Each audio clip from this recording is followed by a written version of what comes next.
Hi everyone.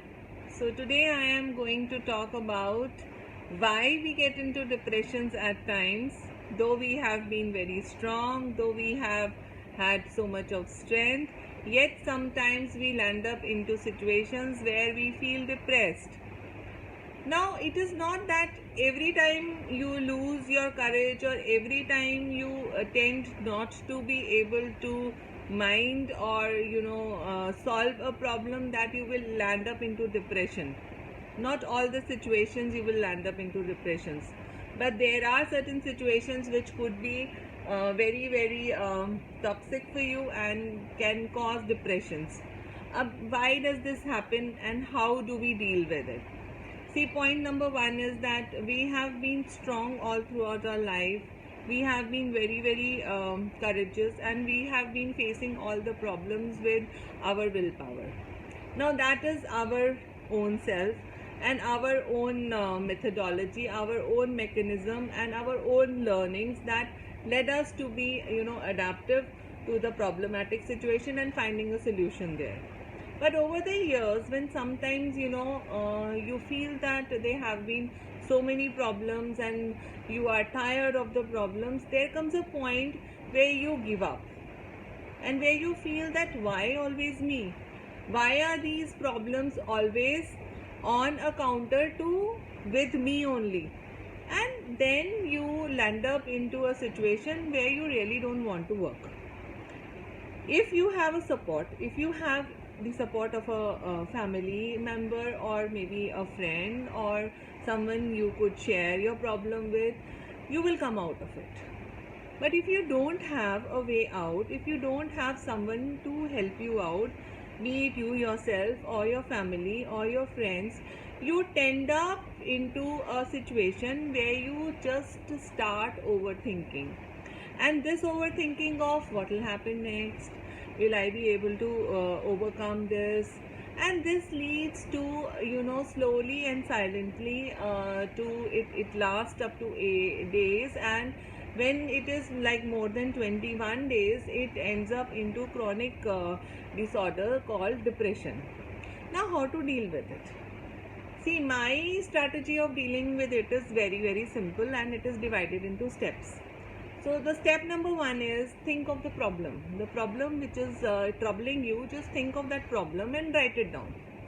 So as you write in the problem, by mere writing, you will realize that is that such a big problem? Still, if you've not realized it, you can break up the problem into small parts. And as you start breaking the problem into small parts, the problem will start diluting. The step number two is that what are the outcomes of this problem?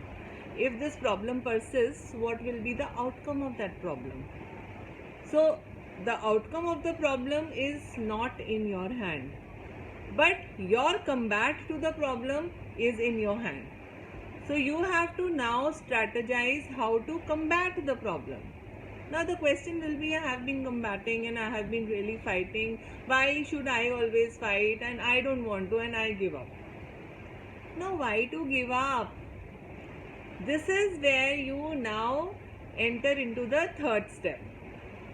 Sometimes it happens so that fighting and just giving a combat to the problem tends to make you weak by thinking that I am the diseased, and the diseased people are the only ones who are fighting. So your mind or your brain frames it as that you are a diseased person, and that is why you are being into that soup again and again, and you start taking courage and the ability to fight as a negative character. Before that, you were holding hands with your courage. Now you don't want to. So now change the situation.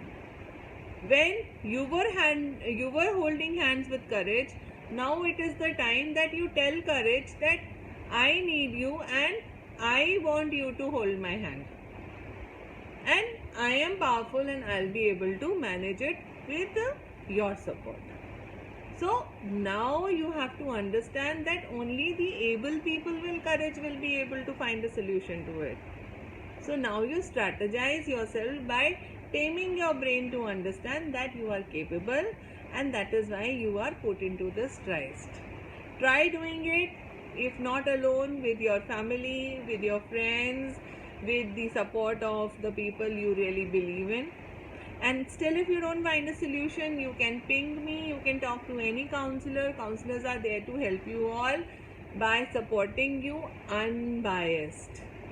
So thanks for watching this video. If you do like it, please press the subscribe button, like it and share it so that many people can get benefited by it.